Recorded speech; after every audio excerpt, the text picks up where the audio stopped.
Basically 6 month stars തന്നെ ഇതിനകത്ത് time spend ചെയ്യുക എന്ന് പറയുന്നത് ഇപ്പോൾ കലയ്ക്ക് സക്സസ്ഫുൾ ആയിട്ടുള്ള ഒരു ഡയറക്ടറാണ് എന്ന അർത്ഥത്തിൽ തന്നെ നോക്കിക്കഴിഞ്ഞാൽ തന്നെ ഇപ്പോൾ നെസ്ലിനെ പോലെ ഇപ്പം പീക്ക് നിൽക്കുന്ന ഒരാൾ അയാളുടെ 6 മാസം ഇൻവെസ്റ്റ് ചെയ്യുവാണല്ലോ.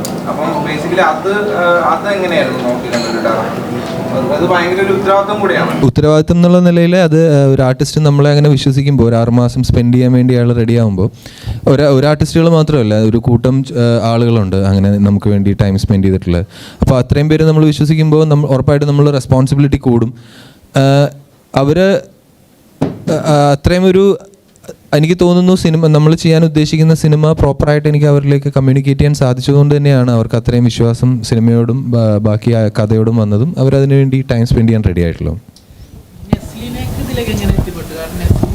ഇതേപോലത്തെ ക്യാരക്ടർ ആദ്യമായിട്ടാണ് ചെയ്യുന്നത്. അപ്പോൾ നെസ്ലിന് എങ്ങനെയാണ് കോൺഫിഡൻസ് ഉണ്ടായത്? നെസ്ലിൻ ഫുൾ ഓഫ് ചെയ്യാൻ പറ്റുന്ന ക്യാരക്ടറാണെന്നുള്ള തോന്നിയത്?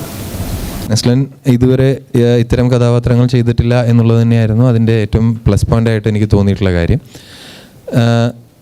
പിന്നെ എനിക്ക് തോന്നുന്നു ഇതിനു മുമ്പ് ഒരു ഇൻ്റർവ്യൂവിൽ പറഞ്ഞിട്ടുള്ള പോലെ എൻ്റെ ഫസ്റ്റ് ചോയ്സ് തന്നെയായിരുന്നു നെസ്ലിൻ.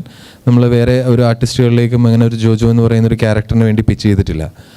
എന്തോ അദ്ദേഹം അത് ആദ്യമായിട്ട് കേട്ടു, ഓക്കെ പറഞ്ഞു, പിന്നെ എല്ലാം കൂളായിട്ട് പോയി.